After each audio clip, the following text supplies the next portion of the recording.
and he's going to tell about a self-publishing success story.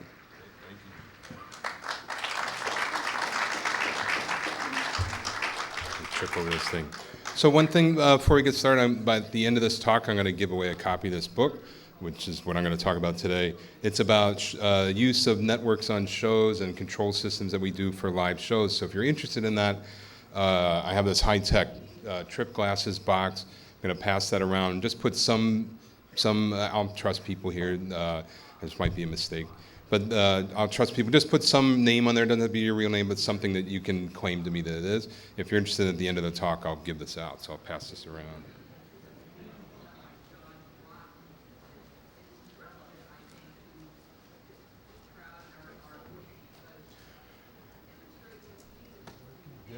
Great. So I'm John Huntington. I'm a professor of entertainment technology at City Tech here in Brooklyn.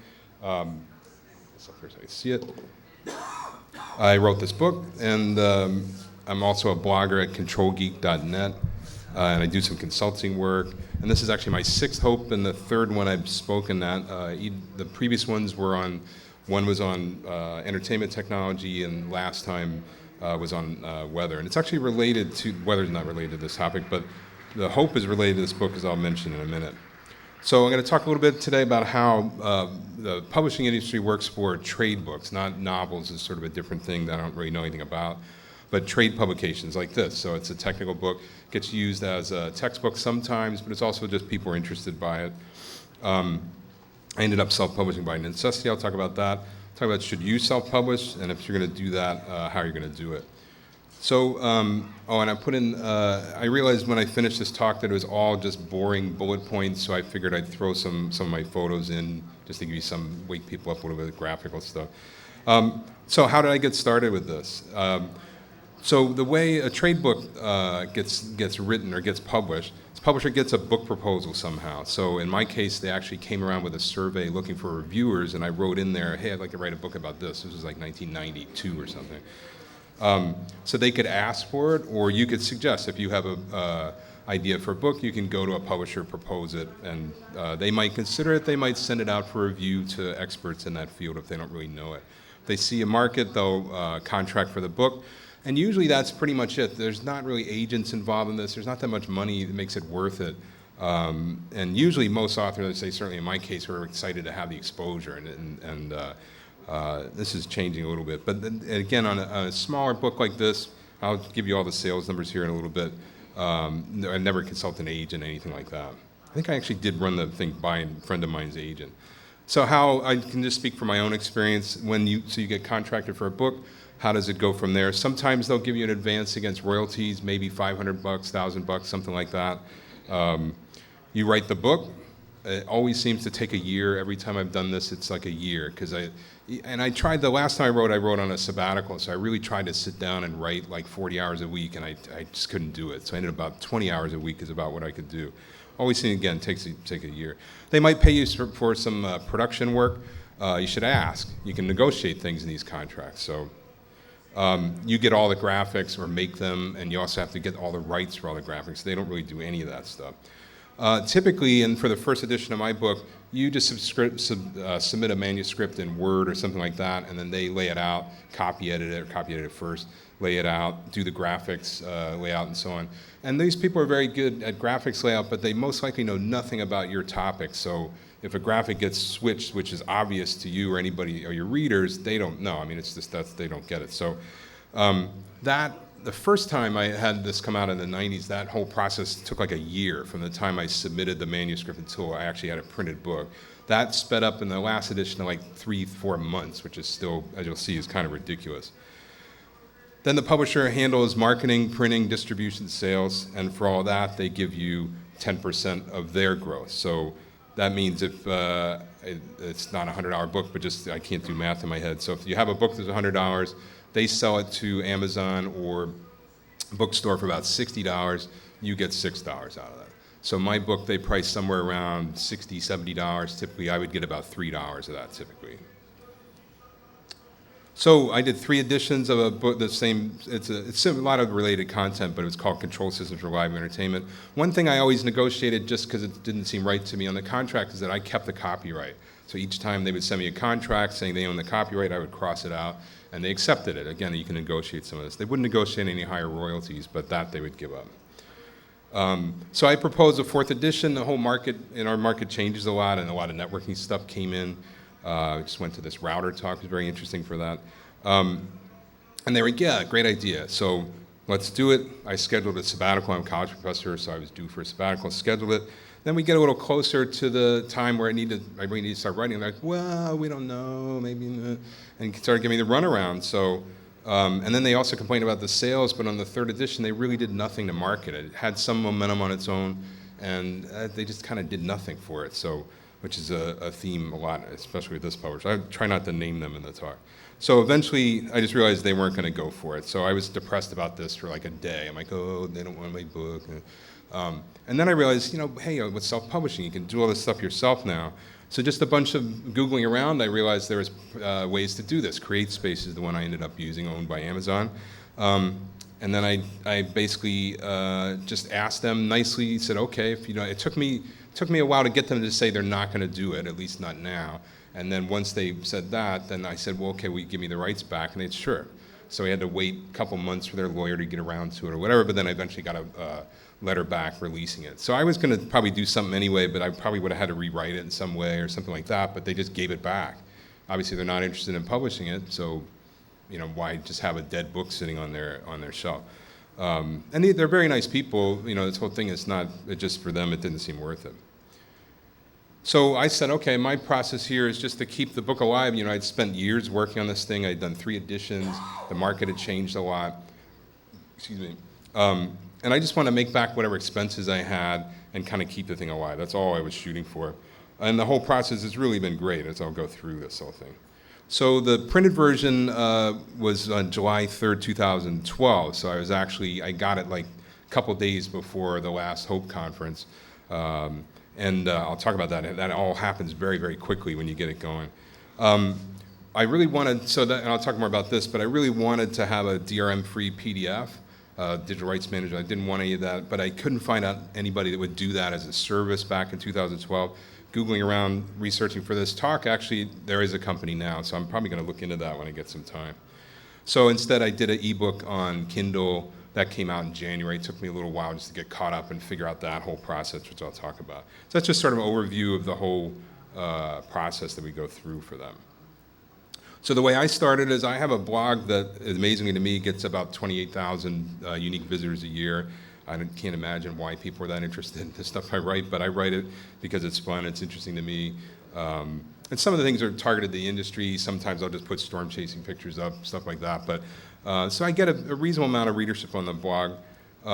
So I wrote a survey, just using SurveyMonkey, free tool, to find out how much people would pay, because I have an audience for the book. Each edition had sold a few thousand copies before, so I wanted to know how much people would pay, because obviously you want to set that, and also what format they wanted. So again, this is from 2012. Things might have changed a little bit, but I really don't think so, as I'll talk about in a minute. I publicized on a bunch of email lists and forums and so on, had 123 people respond, which is a decent sample size for what it is. And actually, I wrote a summary blog entry of this and sent it to Boing Boing, and I actually published it, which was pretty cool. So the results, in, again, 2012, only 13.9% preferred the ebook. I said, which would you rather? If you can only have one, which would you have? 14% said they wanted an ebook. And I agree with that myself for technical books, because if you look through this thing, every paragraph has a graphic, a picture, a diagram. Ebook formats just really don't work very well for that. I'll talk more about that a little bit. I thought, and so the old price under the publisher is like $68, something like that. It's funny, I actually have no record of that because I had nothing to do with setting it, they just set it. So about 77% of the respondents thought that they would pay about, the maximum they would pay would be about $50. So it's actually, I thought I was gonna charge less than that, but I figured I'd charge 50 and that way I could discount it, which I did quite a bit of, as you'll see. And then it's interesting, there's like a perceived value thing with ebooks that they really didn't wanted to pay a lot less for an ebook. So like 45 or less. There was like a flip point, and I have a whole blog entry, which I'll post on my website again if you're interested in this. Really pivoted right around that $50 mark, that above that people were willing to pay for print, and then below that ebook pricing, they really wanted to drive it down. So I set it at $30 for that. And I also think the ebook is, it turned out okay, but it's not as good of a layout and so on as the printed books. It's a little bit inferior with that. Sorry about that. So production, so I wrote this in Adobe FrameMaker, which is a weird layout program. Has anybody ever used it, FrameMaker? Oh, like one person. I know that like the Ethernet standard used to be written in FrameMaker, which is like 800 pages. So it's InDesign is the product mostly used for layout of, shorter, if you're writing a pamphlet or something that's 10 or 15 pages, works pretty well. But FrameMaker is really meant to write big, heavy books. And it's been around forever. It's this oddball. Every few years they're going to kill it. And now actually there's a whole thing where you can use it to generate like dynamic documents and XML and all this stuff. So it's kind of had a resurgence in technical publishing.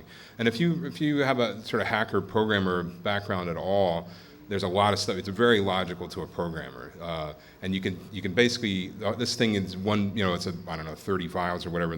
But I can reflow the whole book. I can change the whole format of every heading in the book and reflow it in like a minute, and it's rock solid with that stuff. So once you learn it, like every time I go into rewriting and I have to like relearn the software. But it works great. And I had negotiated, because I didn't really like the layout that I almost said the publisher thing. Almost the publisher had done. It's not a secret, I just don't want to give them any press. I didn't really like the layout they had done anyway, so I started doing it myself, and it really wasn't that hard. And they paid me for that. They gave me like $1,500 that they would have given to a production person to do. So it didn't cost them any different. And then long, boring arguments about format. But in the end, when I was working with a publisher, I just sent them a PDF, and the final product, when I'm working with CreateSpace, sending a PDF. It's the same thing. I hired an assistant, former student of mine, to help me with the graphics, actually draw the graphics, almost all of them in there. Hired a copy editor. In New York, I just put up on Facebook, like, hey, who do I know anybody who knows a copy editor? And of course, being in New York, there's lots of publishing people. So a friend of a friend did it. She did a fantastic job. I also hired a cover designer, I think did a great job, and she actually works in the book publishing industry in New York, and so she wanted to get some side work, and she took a bunch of pictures of mine and did a great job with it. Had to buy the ISBN number. That's a little confusing. You could do a whole talk on that. It'd be really boring. But in CreateSpace, there's several options they give you depending on the type of distribution. But in the end, it's like $100. I'll go over all those costs. And then when I did all this, it was wasn't quite a year this time, but it was a long time, and meticulously go through it and all that. And I had to enter all the copy editing corrections myself, but that's actually not a bad process to go through it. Oh, it gets kind of demoralizing, I really do screw up that comma every time. You have to enter that 300 times in the book. And then literally I sent the PDF in, and within a week I had a printed copy, which is kind of amazing. So. It's really much, much faster than being under the publisher. So ebooks, as I said, they really are terrible for graphics content. There was a bunch of proprietary formats around this a couple years ago, but right when I was making the decision, there was a whole brouhaha because Apple would not publish an ebook because it actually linked to Amazon, so they wouldn't do it. And I'm like, I don't want anybody telling me what to do with my content. So Amazon doesn't do that. They don't care. They just want the money, basically. Format conversions, I think I blocked it out because it was so complicated. I went through my notes to try to remember what the hell I did to get it out of FrameMaker and into the Kindle format, and I honestly have no recollection. It was so torturous. But in the end, it came out okay. I'm sure it's gotten better. It's been a couple years. These tools improve a lot. But yeah, you can get it. And the funny thing is, when I finally put it up on Amazon, and I accidentally bought it myself. So I cost myself $30 from the thing. So every time I go on the webpage now, you've already purchased this, I think. Talked about that. But yeah, again, it worked out pretty well. The great thing about the ebook format, it's searchable, and all the cross-references, I have lots of cross-references there where it says see chapter 12 or whatever. And FrameMaker is amazing for that stuff. All are in, I still have in the print version. So once you have the book finished in CreateSpace, we're back to the printed version, or actually all of it. There's several ways to distribute it. CreateSpace has what they just call an e-store, which is basically a link and a web page that you enter all the content in. I upload a picture of the book, and I wrote a little blurb. You have to kind of do some marketing stuff for yourself. It's hard to. Oh yeah, and if anybody else came in late, there's a white box over here that Aaron has. If you want to put in for the copy of the book at the end, just write your name on a piece of paper in there, or a business card or whatever, and we'll destroy all those at the end. So yeah, there's a e-store, so just link from my webpage. If you go up there, I just say click here to buy the book. It takes you to CreateSpace. And then it really works great because you click the link, they actually print the book on demand, so it's big. If you search around online, just search like CreateSpace book robot. There's some similar ones posted online. It's basically just a big laser printer. Everything's 8.5 by 11.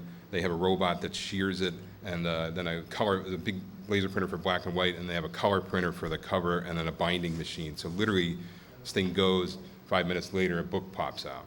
So there's no warehousing, there's nothing. And I think if you order like 1,000 copies or something, they'll call you up and say, hey, let's look at this.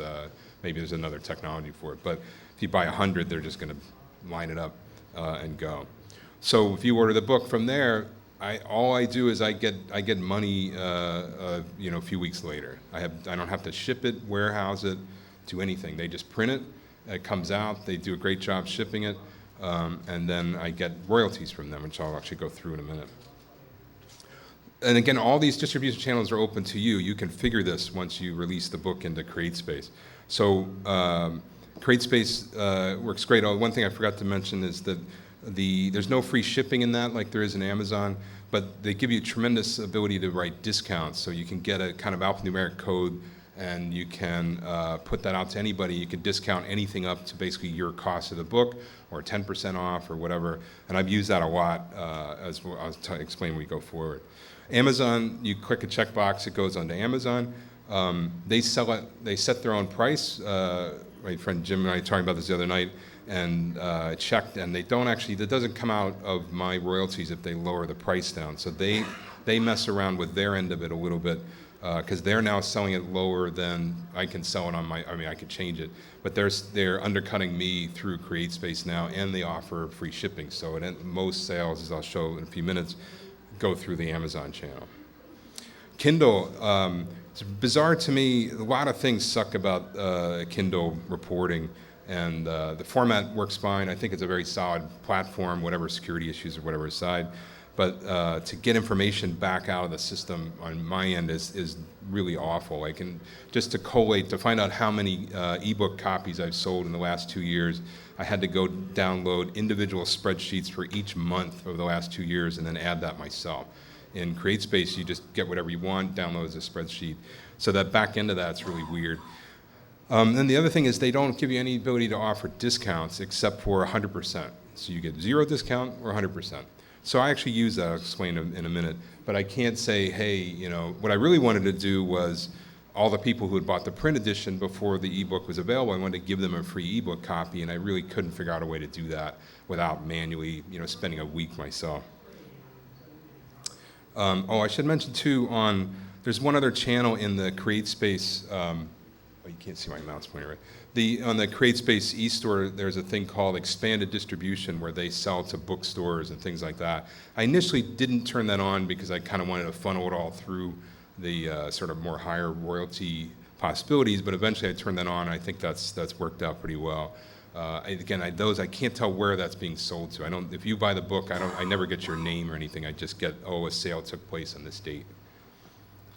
So the royalties, can read that all right. So you set the list price, and then there's a minimum cost based on the number of pages, whether it's color, black and white, that kind of stuff. And then the royalties are calculated out from that. So I set a $50 price. So on Amazon, if you buy through Amazon, I get $23.25. If you buy it on my CreateSpace e-store, they get $33.25. If you buy it through that expanded distribution, that would be through Barnes & Noble or something, because they have to mark it up again, and Amazon wants to keep their chunk. That's $13.25, and in Europe, it's the equivalent in both pounds and euros there. So I'll do a comparison here back to what that costs under the publisher. Kindle has 2 royalty options. One is it's 35%, and the other 70, you don't, the 70% one is, I discovered, is only for very low cost ebooks. So if you put up an ebook for $2, then you can get a 70% royalty, but you can't get one on a $30 thing. So, actually, sorry, I can't read my screen here. About, it's probably bigger over there. Oh yeah, $10, about $10.50 for the ebook copy. So it's about 30% of that. So here's that 70% thing. So that's the basic thing. Once you upload a PDF to them, I ran a proof just to make sure before it's released publicly you can do that, because I want to look at it, actually change the cover and did a few things with that. And then you click the button and it's for sale. So I mean, literally, I got the proof copy a couple days before the Hope number 9, and then by Hope number 9 you could order it online. So it's pretty cool. So marketing promotion, obviously you have to do this yourself. And I should mention too, CreateSpace does offer you the ability to have them do everything. They will do the copy editing, the cover layout, all that stuff, which means they're subcontracting somebody to do it, and obviously they charge you. It's really not, the fees were in line with what I paid independent, friends of mine here in New York, so I don't know about the quality, and obviously you can't like go over and have lunch with them and work on it that way. So once the thing was released, I sent out about 100 copies to people who would help me, because there's a lot of information in here, and so every chapter I send to an expert in that area and make sure I'd rather look like an idiot to them than get it out published. Sorry. Did you send paper? Yes. Yeah, I didn't have the ebook when I first released it, so. And then I actually bought a bunch of copies and shipped them myself, and then I realized that CreateSpace's shipping is so cheap, and it's easier. Now, if I want to send you a copy, I just order it myself on CreateSpace and ship it out. And I'll talk more about that for like academic copies and stuff like that. They had this discount structure, so a lot of people that were involved in some way but hadn't spent hours reading a chapter, I sent them a discount code so they could buy, get a deal on it. I gave away a copy of my website. I think I did a promotion where you had to guess the number of words in the book, and the person who came closest, I gave the copy to. It's like 100,000 words or something crazy. There's a podcast for our industry called AV Week, Audiovisual Week. I went on there and gave away a copy on that. Broadway Sound Masterclass we have here in New York. I have to be speaking at that. Last year I gave away a copy.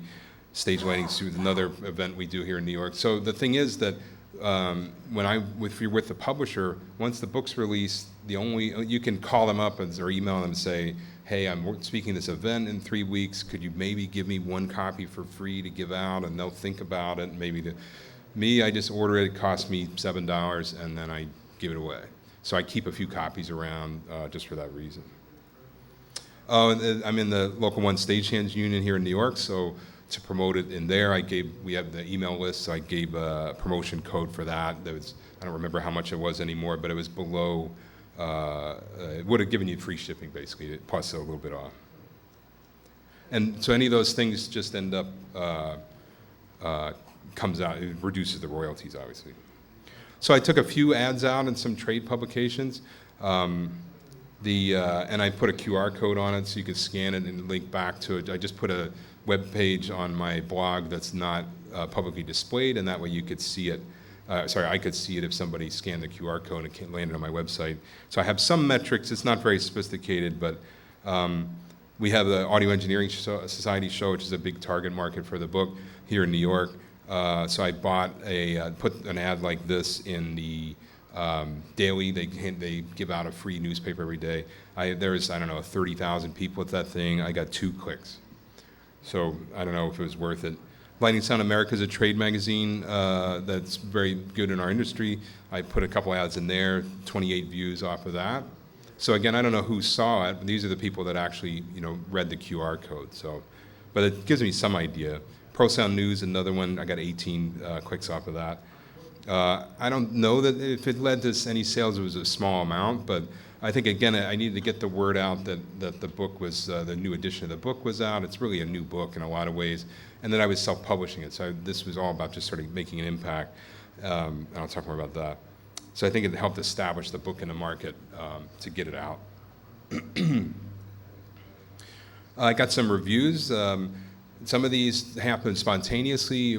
Most of them, though, like everything else in that industry, you just need to submit it. So we have a trade organization called USITT. They have a journal, and I just submitted to them. Again, cost me $10 to have it shipped to them, and it shipped out. And the guy, it turned out, was a friend of mine. He never talked to me, and he gave a great review. But it was one of those really cool moments where I'm literally like sitting on the subway, flipping through the magazine, like, oh, it's my book. And it was. I'm glad he gave me a good review. But it was really, that was a really fun time. Stage Directions, another magazine. Lighting Sound America also reviewed it. And those things, you know, in the trade press, there's a pretty good wall between editorial and advertising, but it certainly helps to get in their agenda if you buy an ad. So I think it was like $900 worth of ads that I bought. So it certainly helped to get me on their radar. Academic copies. So another role of a publisher is that if you're a professor like me and you want to evaluate a book like this for your class, you can ask the publisher to send you a copy for free. I just actually did this for a book for one of my sound classes, and they are now sending like time-limited ebook instead of a print copy. So that's a new development that I just experienced recently. But for me, so I just set up a form on my website. I use a little SurveyMonkey form so you can type in all the data, and then I just cut and paste that into CreateSpace, and then it costs me $10, maybe 12 to ship it internationally. That's very slow, but it does go out. And I've sent out 26 copies so far for that. So, and the nice thing about this is I have all their email addresses, so I can follow up with them and say, hey, how did that book work out? Did you end up using it in class? Was there anything that would be better? Do you need something different? And again, with a publisher, they know exactly where all the academic copies are going, but they don't tell you. So they really just, that's not your job. You just write it, and they handle the marketing. And obviously, these are small markets that I know the business better than the publisher does. So they don't really offer me much anymore. Oh, that's one thing. I did have a few requests from England and some other places. And so sending that out through CreateSpace, the print-on-demand people, was great because they handle all the duty, everything. You just give them the address, and it arrives. The cheap shipping they do is very slow, but it's so much better than having to deal with all the duty stuff. If you ever tried to ship stuff internationally, it's always a nightmare with that, unless you do it all the time, which I don't. Google Book Search. So turns out you can join Google Books as a Google Books partner, and then basically I just made a PDF, it was special for them, uploaded it, and that was it. Then it took them a little, there's some rigmarole, it took them a while to get to it, to get it publicly released, but it's up there now. And I link back from there. There's the way that you can link back to a sales site, so I link back to my CreateSpace site, actually to my blog, I think that went to that. And Google, of course, is really good at analytics, as we've been hearing all weekend here. So since I put it up February 14th, I've had 15 buy clicks. So I don't know if that means 15 people bought it, but that means 15 people searched for something, found it in there, and then clicked on the buy link and at least thought about it. So, and that cost me nothing. So that's what's so great about all this stuff. It was kind of a fun experiment. I took out some Google ads just on some search terms, like show control is a thing we do a lot, or show networks, these type of things, who are using networking on shows. And I'd spent like $100. I had one of those, used to get these promotions from Google, like, hey, we'll give you $100. So I tried that, I give another 100. It's pretty amazing when you take one of these campaigns out. I would just see this spike in traffic on my website, but it's traffic all over the place, not just to the link page that I was advertising. So it's kind of, I had a paid direct link to my book, but you just see this sort of noise would pop up the minute that campaign went live, and then when it died out, it would drop off again. So it's kind of fascinating with that. I think there must be some, it's got to be, when the ads come up, I think somebody must be scraping it and looking back at it and just going to some robot or something, but it was interesting. Again, I don't really have a good way to track that metrics, but I don't think there's any I couldn't see any results. I mean, if you really wanted to spend a lot more time on this, you could figure this out, but to me, it was just kind of a fun thing to do. We have a great charity in our industry called Behind the Scenes that gives money directly to people who are injured. A lot of people in our field, work freelance and they don't have insurance or whatever. So they will just, if you have like a chronic illness or you're taking out the industry, they'll just give you cash, which is great, and it's official foundation, all that. So I did a promotion with them where if you bought it, again using a specific CreateSpace code just so I could track it, then I gave you a $10 discount, and then I would give $10 of the royalties to Behind the Scenes. So sold about 50 copies, and then I rounded it up and gave them $1,000. Which was fun. So the royalties end up a little, I don't know, I actually couldn't find the exact details, but the number that I sold. I had all this, so I just didn't get it. But so I rounded up a little bit to give him $1,000. So again, it's a nice thing. It's a great charity, but also obviously it's good promotion for me because that email went out all over the place. Off the Hook, the radio show done by the people from 2600 who organized this conference. They are, if you listen to the show, you know they're like an interminable pledge drive. They're pretty much in pledge drive like 50 weeks out of the year, it seems now, with all the problems with WBAI. But I emailed Bernie and Emmanuel and said, hey, just got this book. I'd love to come on the show and talk about it, and I'll give away as many people want to buy at some promotional level. So I don't remember, I think it was about, if you donated about $100 to BAI, then you would get the book on that particular promo. So 12 people did that, and then so to me, it cost me about $100, a little less than that. Actually, it's less because it was sort of bulk packaging to BAI, and they, I hope, handled the distribution. If you've been listening to the show lately, there's a lot of problems with that, but I think this went out. So that's a charitable donation for me, and I got to be on the radio and talk about this thing, which is really fun. The other thing I did, and I was really kind of, I got this idea because of that bizarre thing with Kindle not being able to offer a discount. It's either 0 or 100%. So, and like I said, I really wanted to give the ebook copy to the people who bought the print copy before the ebook was available. And I was thinking, this actually has like a serial number in the back, print code, so I was thinking, oh, I'll have them rip that page out and send it in. I'm like, the hell with it. So I did this thing, pay what you will promotion. So I promoted this for like 10 days in advance. Again, I posted on a lot of industry email lists, put up on my website, of course. And then what I did is I just set the discount to 100% for 48 hours. You can do all that in Amazon, in the Kindle, management page. It's a little, I remember being unclear whether it was Eastern or Pacific time, but so I just opened it up for 48 hours. Anybody could download it, and then I just gave a PayPal address. Said if you want to donate something, send some money to this PayPal thing.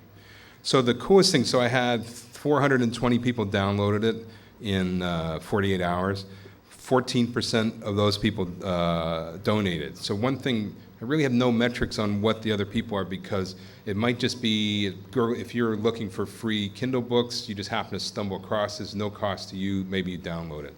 But the really great thing for me is I got a lot of comments with people would comment when they gave the PayPal, or they would just email me, whatever, and I had a bunch of people say, hey, I just got laid off from my job. I'm trying to learn about this stuff. This is really great. I can't afford to give you anything, but I really appreciate it, which is it's really nice for me. And a lot of students, again, oh, I just started school, I don't have money, so here's $5, So that was pretty cool. So 39% so out of the 14% of the 420 donated, so 59 people donated, 39% of them gave $10, 20% gave $20, 7% gave $30, which is the full price, 14% gave $5, and 2 people gave me $1. Which was, to me, was 33 cents after PayPal time. So I don't really know what I don't know. I don't know how to feel if they think it's worth $1. So, but again, a lot of the other people gave $5, said, look, I haven't really been out of work for a while. These types of these things. So it was kind of fun to get that kind of feedback. Amazingly, though, I got like $900 out of that. So the per copy royalty for that, given the number that were downloaded, is about $2 per copy, but still is $900. So the other thing I did that I don't think I could ever do this with a publisher is I made lecture videos for my class at City Tech, and I actually have some City Tech students here working today. They're volunteering, which is great. So I made these lecture videos where I literally just take my PDF of the book, put it on the screen, run this Camtasia, capturing software, and do the lectures I used to do at City Tech in person. I made videos for them, and I just put them online for free. And then I restructured my class so that the lecture portion we don't meet anymore, and then the meeting part of the class we start with a lab. We clear up anything that's confusing, discuss anything, and jump into a lab. And that's been 2 years of that, and it's really worked out great. Could ask some of the students if they thought it was good, but I I don't know. I haven't tried this. I really doubt that a publisher is going to let you take a clear PDF and put it on the screen. I mean, I'm not uploading the PDF, but you certainly could. You could basically, you don't need to read it if you watch the video. But though people learn differently. Some people are better read-write learners. Some people are better hearing it. Some people are better watching it. And then I also put a lot of supplemental stuff in there. I would say that this will probably end up making it get taken down. But one thing, it's all on Vimeo. So sometimes I actually went on the screen and I actually run YouTube videos of things related to the content, captured that, put it on Vimeo, and I've never gotten a DMCA takedown notice or anything for it. I mean, it's legitimate fair use. I mean, it's literally a class lecture. I link back to the the original video. If I could embed the link in the Vimeo video, I would. Again, I can't imagine. I don't know. Maybe I'm wrong, but I don't imagine my old publisher would have allowed that. And they control the distribution rights, so I would not be allowed to do it legally without asking them. So some of the videos have hundreds of plays. I haven't had hundreds of students come through since we've done this, so that means there's some people watching it, other chapters that were not students. So it's definitely getting around a little bit. So the results. So I debated whether to just tell the number of copies or whatever. So how the hell would I just put I'll just put exactly what I made up there. So first edition, 1994 to 2000, sold 2,700 copies, about 2,700 copies. It's about $6,000 in royalties spread over 6 years. So get a check for $600-800 every year. Royalty for that, about $2.35 per copy. And then what I did is I figured it took about 400 hours to do each edition of the book. I honestly, back when I wrote this, I intentionally did not track my time because I didn't want to know, because I really didn't think it was going to be worth it financially. So about $16 an hour to do the first edition, which really isn't worth it. I can go work as a local one stagehand, even in 1994, make better money than that. But that's not the reason you do it. I mean, obviously the money is nice, it covers things, but it's really about this. Definitely I got other value in terms of being asked to speak at conferences. I wouldn't be speaking here if it wasn't for that. This is not going to make me any money, but it gets a lot of exposure, and it helped in my academic career having a book published, certainly. Second edition, 2,500, 2,600 copies, about $21 an hour for that $3 copy royalties. Third edition, about 2,200 copies. So the sales were kind of declining there in that way, but again, this third edition, I think the publisher really they did virtually nothing to market it. Royalties about $8,500. I'm reading all these numbers in case people are listening just on audio here. About $4 a copy for royalties and about $21 an hour. So over the life of that 3 editions of that book, it was between $16 and $21 per hour, given inflation and all that, is about rough calculation what I was making to write the book. So again, it's fun. I enjoy it. I like the process and I like the result, and it's really fun to do it. Financially, it's probably not. If you're trying to make a living that way, it's pretty hard. Interesting. So the total royalties over 3 editions was about $23,000. But of course, that's 10%, so that means over that time, the publisher took in about $233,000 during that time. And obviously, I'm not paying for warehousing and all that kind of stuff. I'm sorry, I couldn't. Yeah, the advance, it basically just, it's a good question, actually. If you get a $1,000 advance and you make $6,000 in royalties, it just means it's literally an advance. So you get that $1,000 and you won't even get royalties for like the first year or whatever, and then you'll get $5,300 later. That's the whole scam of the record companies, where they would advance these artists, to make a record, and then they charge all these expenses against it, and they'd never get any more money. But in this case, it's just per copy royalties. So the royalties are the advance would just be rolled into that number. So for self-published sales, and it was really kind of interesting because I just added all these numbers up last week. So I sold on about 1,030 copies of the print edition. 700 of those were on Amazon. My e-store was 237, and then this expanded distribution is 90, so that's about whatever number went to the bookstore. That gave me $25,000 in royalties, which is kind of amazing because this money just keeps coming in. I'm like, wow, it's just direct deposit to my account. It's pretty cool.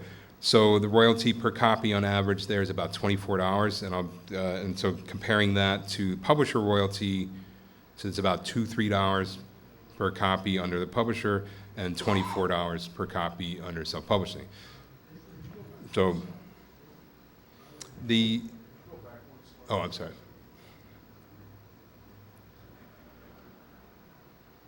Let's see. And eventually, when they get I guess they're going to talk streaming. I don't know if they're going to archive it, but if not, I'll put all these slides up against the audio.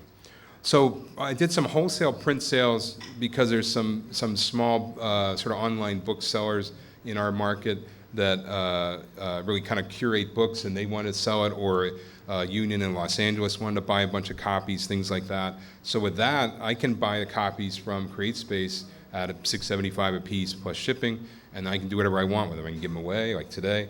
I can sell them to them. So I sell to them at 40% off, which is that standard sort of wholesale price. And then they can resell it, or they can give it to their union members or whatever. So I sold 150 copies that way. It's interesting, when I calculated all the shipping expense and all the other things involved in that, the average royalty for that was about $23 again, so it's in that same ballpark. So again, that first number, $23.92, is an average between, if you buy it from the e-store, I get more. If you buy from Amazon, you get less. If you buy from expanded distribution, I get even less. So that's the average altogether.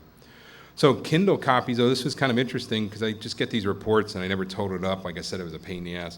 144 copies. So maybe I undersold it in terms of like, hey, it's not as good as the print version or whatever. But I also just think that we're just not there yet in terms of the ebooks. I mean, I read, if it's like a novel, I'm happy to read on an ebook. If it's a technical book, I still want to read it in print.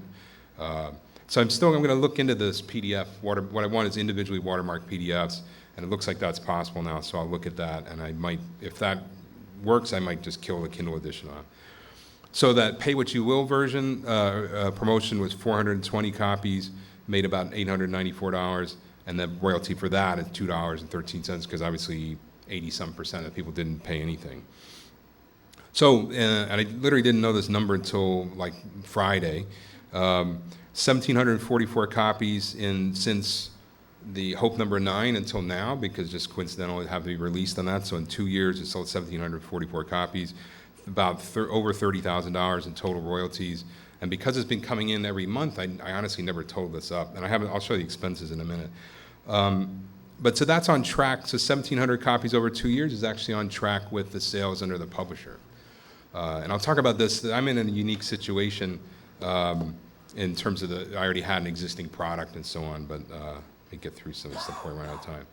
So expenses for me, so out of pocket, so I'm not including office expense, things like that, because it just would get crazy.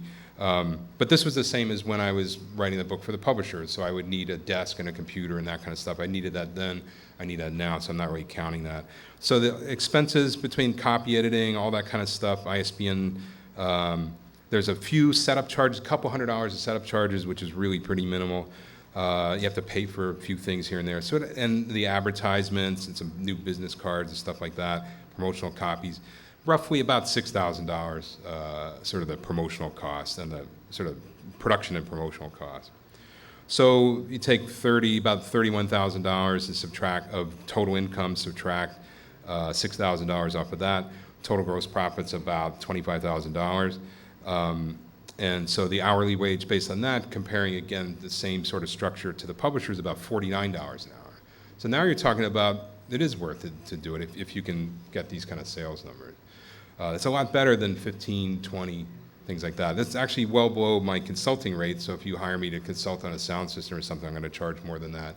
But if you guarantee me 500 hours worth of work, I might negotiate that down. Oh, and I increased the number here because all that promotional marketing stuff, you have to factor that in. So that's not including taxes, home office expense. I took a 20% pay cut to take a half a year sabbatical for my school, so that's all lost, and I'm not factoring all that in, but it's sort of to try to compare apples and apples. So yeah, the self-published is about $49, and of course, this rate, if I don't do a big update, this rate just keeps going up as more sales come in. So 2 more years, actually the effective rate would go up. But about $50 an hour to self-publish, and roughly $20 an hour under the publisher. So, and yeah, we'll talk about that in a minute. Okay, to summarize that, benefits to me, so my situation is unique. I already had 3 editions of a book in the market. That's not going to translate necessarily to a lot of other people starting out. That's not us speeding back. But on this one edition, I made more than all 3 copies previous combined under the publisher. that's, again, and I really wasn't my goal or anything really. I mean, of course I liked making money, but that wasn't the objective. Remember, all I started out to do was cover my expenses and keep the thing going, and I went way better than that. Talked about that. And the greatest thing, though, is just that to me, I have a lot more engagement with the readers, which is really great, rather than just somebody, you screwed this up, or some typo that I get. The other very cool thing with CreateSpace is if I wanted to spend the time right now, there's a few typos in there that people have found. I have an errata page on my website. But if I wanted to add a chapter today, I could go write it. I just upload a new PDF to CreateSpace, and then the next one that's ordered would be printed with the new edition. So that's pretty cool.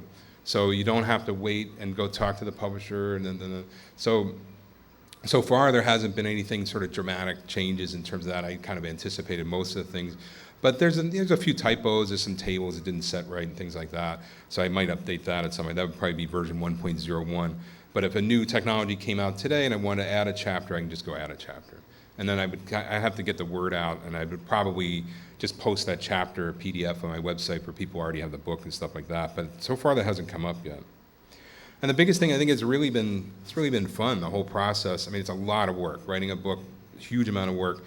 But the marketing and promotion and that kind of stuff was, for me, was made it a lot more fun because you get that feedback about it. Because a lot of times you're just staring at the computer, send it to the publisher. A year later, it gets printed, and somebody tells you they saw it, and that, so that way you're interacting with these like contests and promotional stuff, and the pay what you will promotion and so on I had a lot more engagement with the readers, which is really great.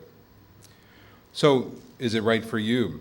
So I would say the role of a good publisher today would be, first, they really need to find, develop, and service a market, right? They need to understand a market, and they need to have credibility in that market.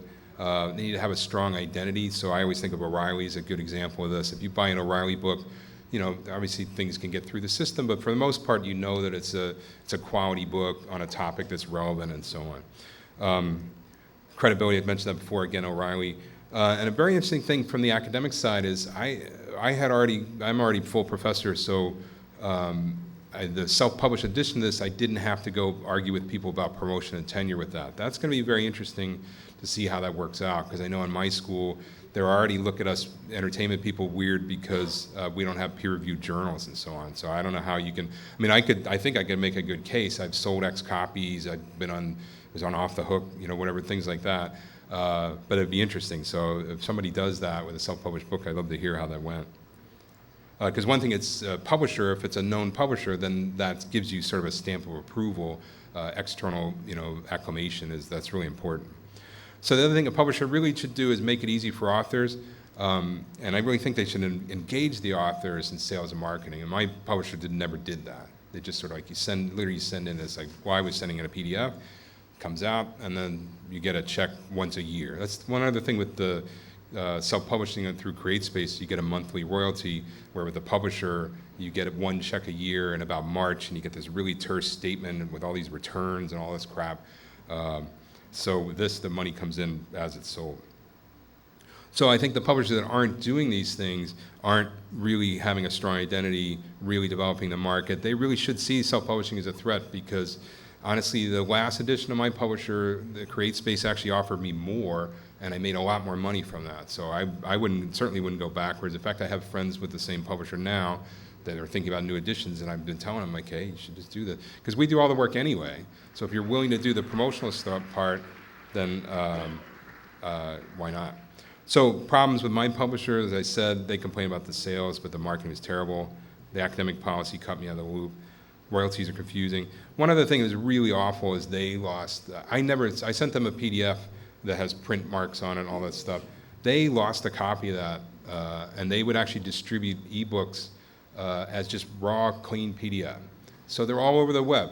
So you go up, if you search for the previous edition of my book, you'll find 12 illicit copies up there, and of course you have to download some Romanian porn spam to get to that page, but it's up there. So I've had students bring those things in before, and I'm like, really? Thanks, And that, I didn't lose that. That was them. So on this edition, I know where it went. There's three clean PDF copies released. Anybody I would send it to review or whatever, it was watermarked. I sent one to CreateSpace, clean, because obviously you have to print it without a watermark. one to Kindle, which is actually EPUB format, and one to Google. That's it for the book search. And I honestly don't search anymore because it just gets too upsetting, but as far as I know, I haven't seen any versions pop up. Obviously, any DRM can be broken, anything like that, but generally you just don't want, if you have a clean PDF, that's what my publisher did, and as far as I know, they're still doing that. And then what really pissed me off, I had to find the pirated copies. I had a Google search just set up for the title of my book, and it would come up, download Control System for Live Entertainment for free. And I'm like, God. So I would go look at it, and then I would have to send so at first one I actually issued a DMCA to the people, and then the next one I emailed the publisher, I'm like, what are you guys doing? And it turns out they have a whole division that will go after these people, but they don't search for anything. So I had to send them. So what the hell good are they? People don't understand the content. That was a big problem with the layout. I mean, again, graphics, they're doing a great job on the graphics layout. They're just not their topic. And then the funny thing is they agreed to stop publishing it June 30th or whatever in 2012. They kept publishing it. So, and I just got a check this year for ebook royalties of some package they sold to a library, whatever. I'm like, you gotta be kidding me. So the first time though, they kept selling the old edition, which is really obsolete, through the royalty period of 2013. And so I had to call them up and say, what the hell are you doing? Why is this still out there? I have a contract from you that says you will stop selling it June 30th. So it just gets lost in the bureaucracy. Publisher got sold. And the other thing dealing with the publisher, with 3 editions of this book over since 1994, I don't think I sent an email to the same person more than 2 years in a row. So every time it's like a revolving door. Because these are people interested in publishing, and like publishing weird technical books, it's not what was their dream. So they're not gonna stay there very long. Great people, but again, it's just every time, what, who are you? And then the funny thing is actually that publisher just sent me a book proposal to review, and then started out, I'm not sure if you're familiar with this publishing company.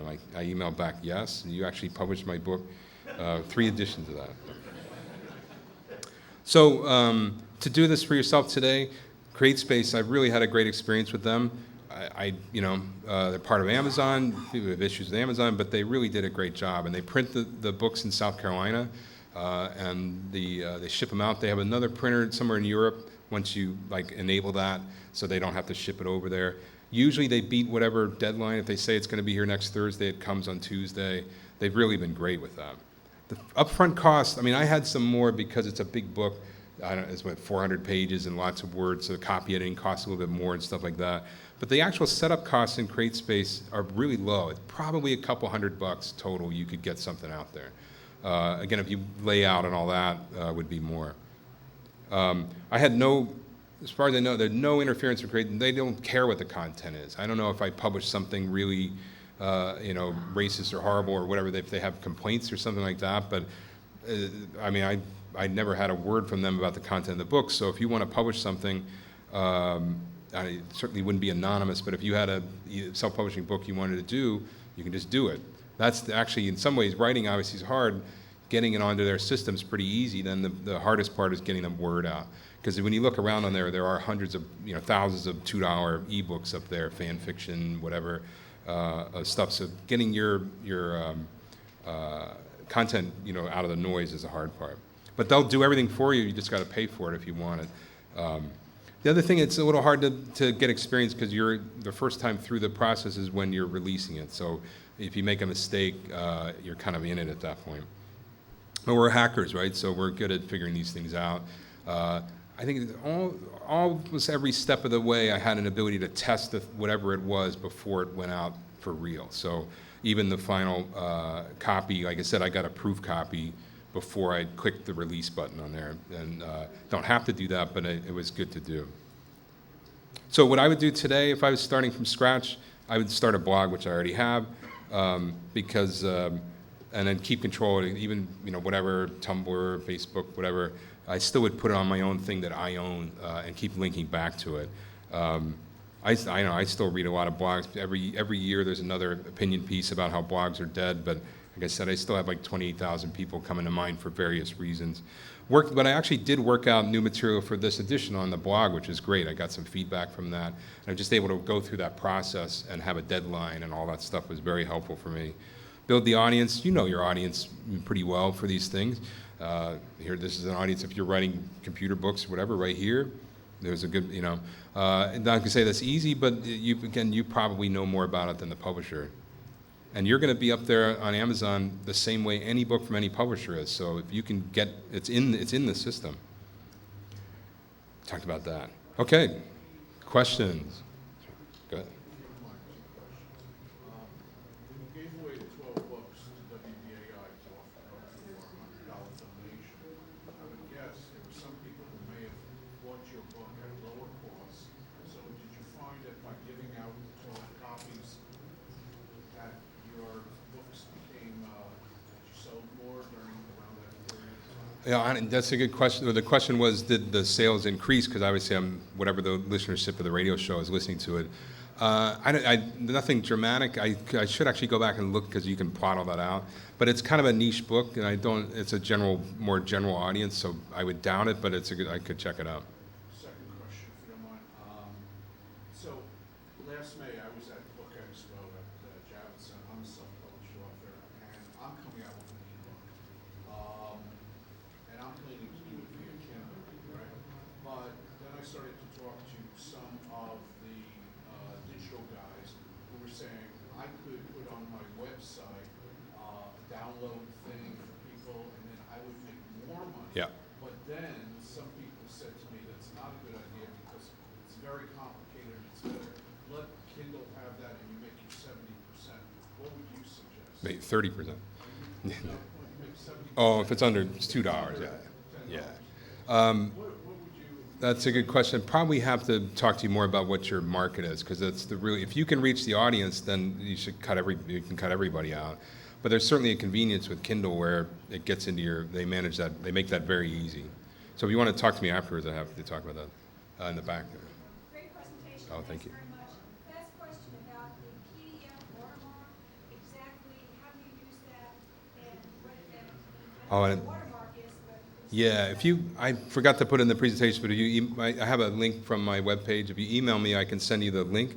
I'm drawing a total blank on the name of the company right now, but there's a company now that will take a PDF that you upload, and they will sell it, handle the credit card transaction, blah, blah, blah, and then each time they will generate a code and put some name on there.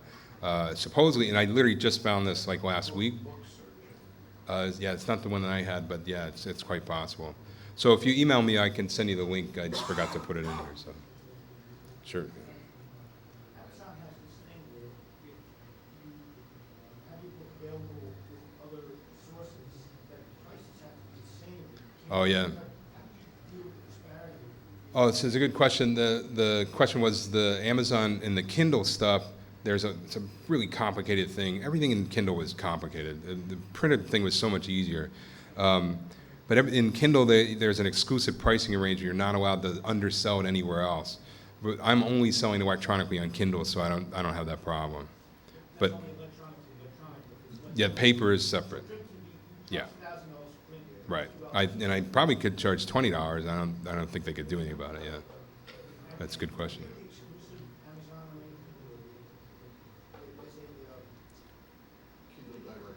anything? Yeah, that's it. Yeah, Kindle Direct it's called. Yeah, so right now I'm on that, but if I figure out this PDF thing, I would probably just kill the Kindle edition altogether and just sell it directly on my website, probably for less money, and it would just go directly. So. How did you deal with PayPal? Where you said you gave it away for free, but then you said donate money. Yeah, I just had it on my webpage. You do that because you're effectively getting money for something you're giving away for free, or you want to. Well, no, but I never said it was free. It's pay what you will. So if you want to pay $0, that's up to you.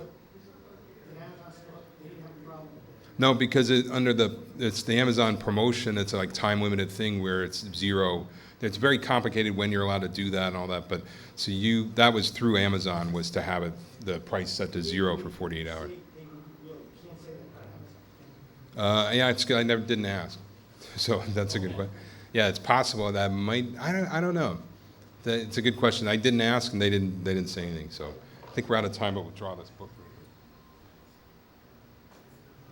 Okay, I ran out. I'm not looking here. That seems good. Let's see. Oh, SRR Swami Steve. Who's that? Oh, great. Great. Well, Shri, I'm sorry. Great. Thank you very much.